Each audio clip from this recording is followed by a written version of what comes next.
बड़े होकर क्या बनोगे बेटा? ना पढ़े हैं ना लिखे हैं तो क्या बनेंगे हम ऐसे।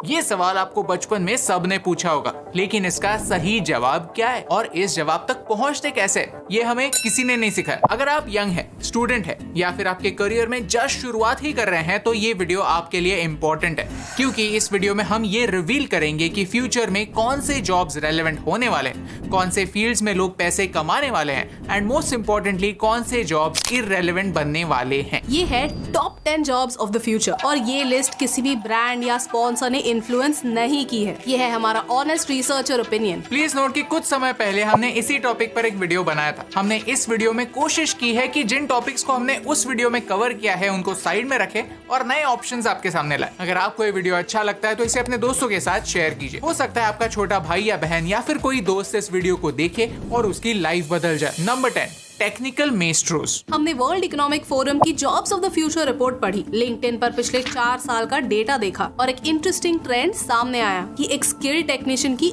आज भी डिमांड है। What do I mean? For example ये वीडियो देखिए। वुड आर्ट वियतनाम नाम का एक चैनल है जो ऐसे डिटेल्ड वुड आर्ट के पीसेस बनाता है। इसके यूट्यूब पर कुछ 100 वीडियोस है और 1 मिलियन से ज्यादा सब्सक्राइबर्स भी। इसके सबसे पॉपुलर वीडियो पर 2 करोड़ से ज्यादा व्यूज हैं। यानी एड रेवेन्यू से ही ये बंदा हर महीने 5 से 10 लाख रुपए कमाता होगा। प्लस इसका एक एक आर्ट वर्क 10 से 20 लाख रुपए में बिकता है। अब आप इसे एक कारपेंटर कहेंगे या फिर एक आर्टिस्ट। यहाँ तक पहुँचने के लिए उसे टेक्निकल स्किल्स की जरूरत पड़ी। कंस्ट्रक्शन और रियल एस्टेट इंडस्ट्री 2023 से 2028 के बीच में 25% से ग्रो करने वाली है। यानी स्किल्ड टेक्नीशियंस के लिए भरपूर अपॉर्चुनिटीज हैं। हाँ, मीडियोकर नहीं बनना है। मामूली कारपेंटर या प्लम्बर बनोगे तो उतना ही पैसा कमाओगे, लेकिन अगर दिलचस्पी है, टैलेंट है और मिट्टी से उठकर बड़ा बनने का हौसला है तो वोकेशनल कामों को छोटा मत समझो। हर काम इम्पोर्टेंट होता है। Number 9, wellness and travel experts. Travel, tourism, hospitality sector को भारत में ग्रो करने का बहुत स्कोप है।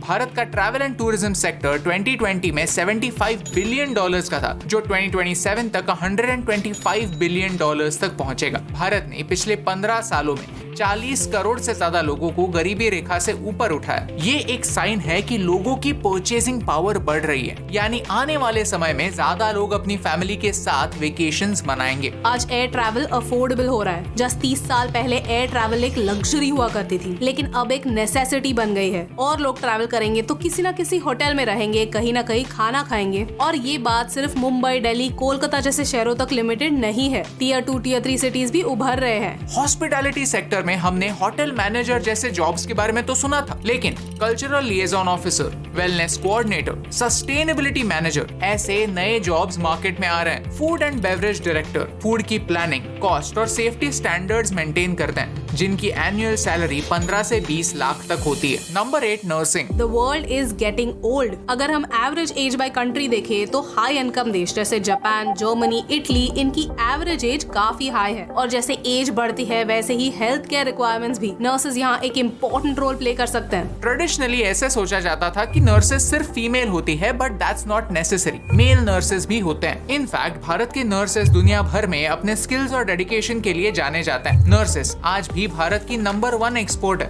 इंजीनियर से भी ज्यादा, क्योंकि कई मिडिल ईस्ट के देशों में लड़कियां एजुकेशन नहीं लेती, लेकिन बूढ़े लोगों की केयर लेने के लिए तो पढ़ी लिखी नर्सेज की जरूरत होती है। नर्सिंग के लिए एजुकेशनल इंस्टीट्यूशंस बढ़ाए जाने चाहिए। ऑस्ट्रेलिया जैसे देशों में आज भी nurses up to 1 lakh Australian dollars कमाती हैं। आपका एक्सपीरियंस, लोकेशन और स्पेशलाइजेशन मैटर करता है। अगर आप नेचुरली एम्पैथेटिक हो, लोगों का दर्द समझ सकते हो, then you should consider being a nurse. Number 7, modern farming. दुनिया का पॉपुलेशन 8 बिलियन क्रॉस कर चुका है और इन 8 बिलियन लोगों में एक ही बात कॉमन है कि कोई भी फोटोसिंथेसिस नहीं कर सकता। सबको खाना तो खाना पड़ता है। एग्रीकल्चर को लोग पिछले जनरेशन का जॉब समझते हैं, लेकिन एक्चुअल में ये उल्टा है। फ्यूचर में हमें स्मार्ट एजुकेटेड फार्मर्स की जरूरत होगी, क्योंकि हमारी सॉइल डिग्रेड हो रही है। टॉप सॉइल ऑलरेडी नष्ट हो चुकी है, तो व्हीट और राइस से मिलने वाले न्यूट्रिएंट सफिशिएंट नहीं है। इस प्रॉब्लम को हमने इस वीडियो में एक्सप्लेन भी किया है। कई देश है जो अपने फूड के रिक्वायरमेंट्स कम्प्लीटली मीट नहीं कर सकते, तो वो दूसरे देशों पर डिपेंडेंट रहते हैं। भारत में कोल्ड स्टोरेज की जरूरत है, क्योंकि हमारा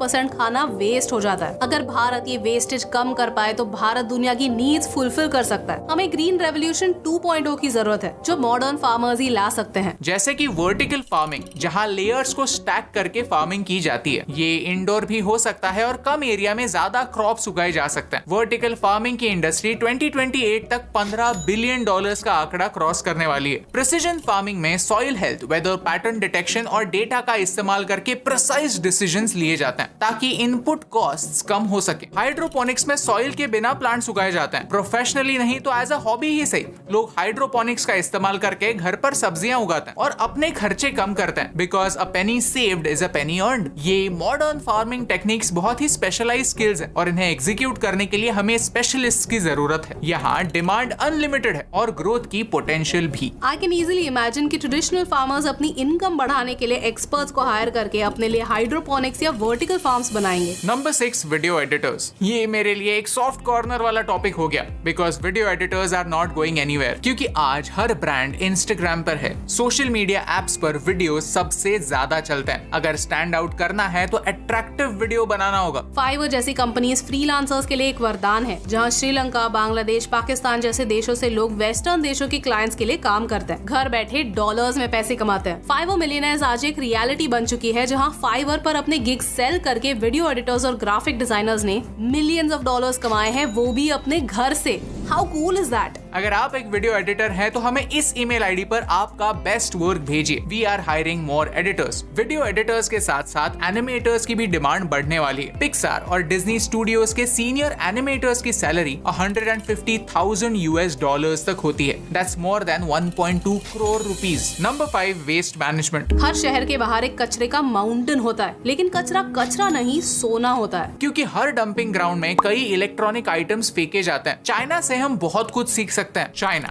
वेस्ट मैनेजमेंट में दुनिया में नंबर 1 है। 2018 में चाइना ने वेस्ट से 100 मिलियन टन मेटल रिकवर किए थे। इमेजिन 100 मिलियन टन, जिसकी वैल्यू बिलियंस में होगी। टूटे फूटे वायर्स में कॉपर होता है। पुरानी batteries, mobile phones, electronic items में भी मेटल्स होते हैं जिन्हें रिकवर करके रीयूज किया जा सकता है। ई वेस्ट रिकवरी एंड मैनेजमेंट अपने आप में ही एक बिजनेस बन सकता है, जिनसे सस्टेनेबिलिटी के साथ साथ प्रॉफिट भी कमाया जा सकता है। अगर आप में से कोई भी एनवायरनमेंट के लिए पैशनेट है तो अपने लोकल एरिया में एक ई वेस्ट मैनेजमेंट सेंटर स्टार्ट कीजिए। बिजनेस ग्रो करने में टाइम लगेगा, लेकिन एक बार आपके एरिया के लोगों को आपके वेंचर के बारे में पता चलेगा तो लोग आपको खुशी खुशी अपना ई वेस्ट देंगे। ग्लास हाफ फुल नाम की एक कंपनी है जो लैंडफिल से यूज्ड ग्लास कलेक्ट करती है और फिर उसे सैंड में कन्वर्ट करती है। थोड़ी सी क्रिएटिविटी और एनवायरनमेंट के लिए प्यार एक सक्सेसफुल बिजनेस बन सकता है। Number 4, AI experts. बहुत सारे लोग सोचते हैं कि एआई जॉब्स खाने वाला है, but that's not true. You will not be replaced by AI, you will be replaced by someone who knows how to use AI. Video को पॉज कीजिए और ये लाइन वापस सुनिए। You will understand what I mean. जैसे AI develop होगा वैसे ही हर देश में एआई के रेगुलेशंस भी आएंगे। यूरोप में हम ऐसे कई स्टार्टअप से मिले जो एआई को टेस्ट करते हैं और एआई कितना सेफ है इसके बेसिस पर सर्टिफिकेशंस देते हैं। ये एक अलग ही ब्रांच है जिसमें नए जॉब्स क्रिएट होंगे। जैसे इंडस्ट्रियल रेवोल्यूशन में 1 लाख नए जॉब्स क्रिएट हुए, वैसे ही 21st सेंचुरी में एआई की वजह से नए जॉब्स बनने वाले हैं। एआई का फील्ड इतना नया है कि इसमें एक्सपर्ट्स की कमी है, इसीलिए जिन्हें इस फील्ड का नॉलेज है वो अभी भी 2 से 3 करोड़ के पैकेजेस लिए बैठे हैं। एआई के बारे में हमने एक डिटेल्ड वीडियो बनाया है जो आप यहाँ पर देख सकते हैं। Number 3, education. भारत के एजुकेशन सिस्टम में बहुत सारे प्रॉब्लम्स हैं, लेकिन इंटरनेट एक ग्रेट इक्वलाइजर बन चुका है जिसकी मदद से टीचर्स को स्कूल का एक रिस्ट्रिक्शन नहीं होता। एक अच्छा टीचर खुद का YouTube चैनल स्टार्ट कर सकता है, कॉम्पिटिटिव एग्जाम्स के लिए बच्चों को प्रिपेयर कर सकता है और ऐसे कई सारे रियल लाइफ एग्जांपल्स आपके सामने हैं भी। टीचिंग एक काफी फुलफिलिंग प्रोफेशन है जहां हर साल एक नए बैच के साथ एक नया कनेक्शन बनाने का मौका मिलता है। चैलेंजेस बहुत सारे होते हैं लेकिन रिवॉर्ड भी उतना ही हाई होता है। फिजिक्स वाला आज एक यूनिकॉर्न बन चुका है। ये एक सिंगल पर्सन कंपनी से स्टार्ट करके आज एक बड़ा ऑर्गेनाइजेशन बन चुका है जिनके बारे में मूवीज भी बन रही है। That's the power of a good teacher. Number 2, sustainability experts. Climate change एक रियल प्रॉब्लम है और एक रियल प्रॉब्लम को सॉल्व करना है एक रियल अपॉर्चुनिटी। दुनिया की कंपनीज क्लाइमेट चेंज के प्रॉब्लम से अडेप्ट करना चाहते हैं, चाहे वो होटल्स हो या बड़े कंपनीज अपने कार्बन फुटप्रिंट को कम करना चाहते हैं। इसमें कंसल्टिंग के लिए स्पेस है जहां कई लोग कंपनीज को ज्यादा सस्टेनेबल बनाने के लिए कंसल्ट कर सकते हैं।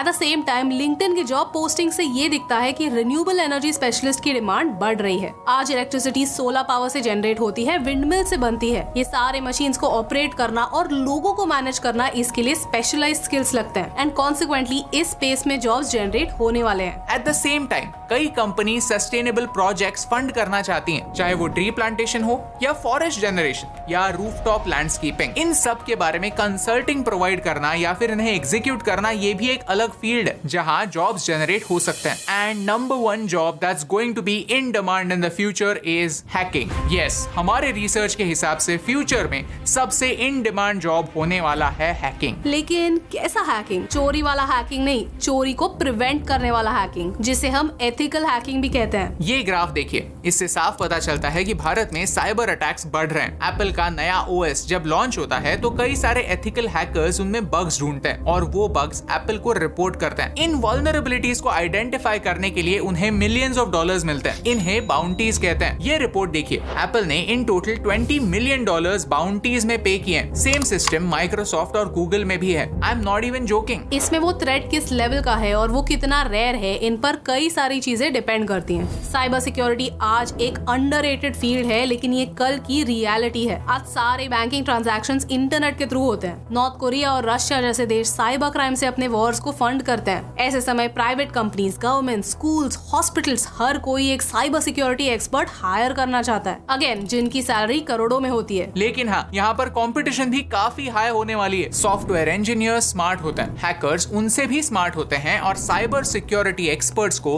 वर्ल्ड में बेस्ट होना पड़ता है। ये काम आसान नहीं है। And that's what we want to say in the end of the video. There are no shortcuts. आप कोई भी फील्ड चूज करें, ऐसा कोई जीनी नहीं होता जो आपको रातों रात माला माल कर दे। मेहनत हर जगह करनी पड़ती है। और इसीलिए ये वीडियो स्टूडेंट्स के साथ साथ पेरेंट्स के लिए भी इम्पोर्टेंट है, क्योंकि अक्सर हम डॉक्टर्स, इंजीनियर, सीए, लॉयर ऐसे कुछ गिने चुने प्रोफेशंस को छोड़कर आगे का कुछ सोचते ही नहीं। एज अ रिजल्ट ये सारे प्रोफेशंस इतने क्राउडेड हो गए हैं कि यहाँ पर उभर कर आना डिफिकल्ट हो गया। एट द सेम टाइम कई लोग ऐसे भी हैं जो एक सक्सेसफुल डॉक्टर या लॉयर बन तो जाते हैं, लेकिन लाइफ में खुश नहीं हो पाते, because that's not their true calling. ये वीडियो एक प्रूफ है कि इन पुराने प्रोफेशंस को छोड़कर भी नए प्रोफेशंस हैं जिनमें बहुत सारा स्कोप है। अगर आप में टैलेंट है, कुछ नया कर दिखाने की चाह है, तो हर फील्ड में आपके लिए राह है। अगर आपको इस वीडियो का मैसेज समझा तो इसे अपने दोस्तों के साथ शेयर कीजिए। और अगर आपके हिसाब से हमने कोई करियर मिस कर दिया है तो हमें कमेंट्स में बताइए। अच्छा, तो कौन से करियर्स है जो फ्यूचर में रेलेवेंट नहीं होंगे? मैं पर्टिकुलर प्रोफेशंस के नाम तो नहीं लेना चाहता, क्योंकि उस फील्ड के लोग आज अपसेट हो जाएंगे, लेकिन मैं आपको एक टूल प्रोवाइड करना चाहता हूं जिससे आप ये खुद चेकआउट कर सकते हैं। Will robots take my job एक वेबसाइट है जहां पर आप आपका करियर एंटर कर सकते हैं और आपको ऑटोमेशन की रिस्क कितनी है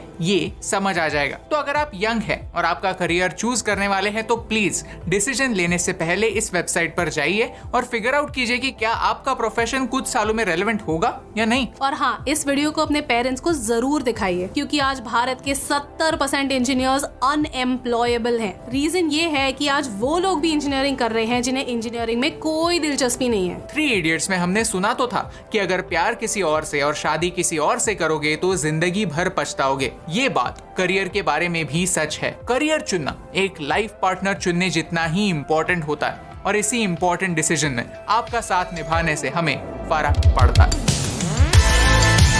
हे दोस्तों, thank you so much for watching this video till the end. अगर आपको ये वीडियो अच्छा लगा तो प्लीज वो लाइक बटन प्रेस कीजिए। ऐसे ही और वीडियोस देखने के लिए चैनल को सब्सक्राइब कीजिए। क्या एआई ह्यूमैनिटी के लिए डेंजरस हो सकता है? इसके बारे में हमने एक वीडियो बनाया जो आप यहाँ पर देख सकते हैं। भारत में साइबर सिक्योरिटी की सख्त जरूरत है। क्यों? यहाँ पर देखिए। Thank you so much for watching, क्योंकि आपके सपोर्ट से हमें फर्क पड़ता है।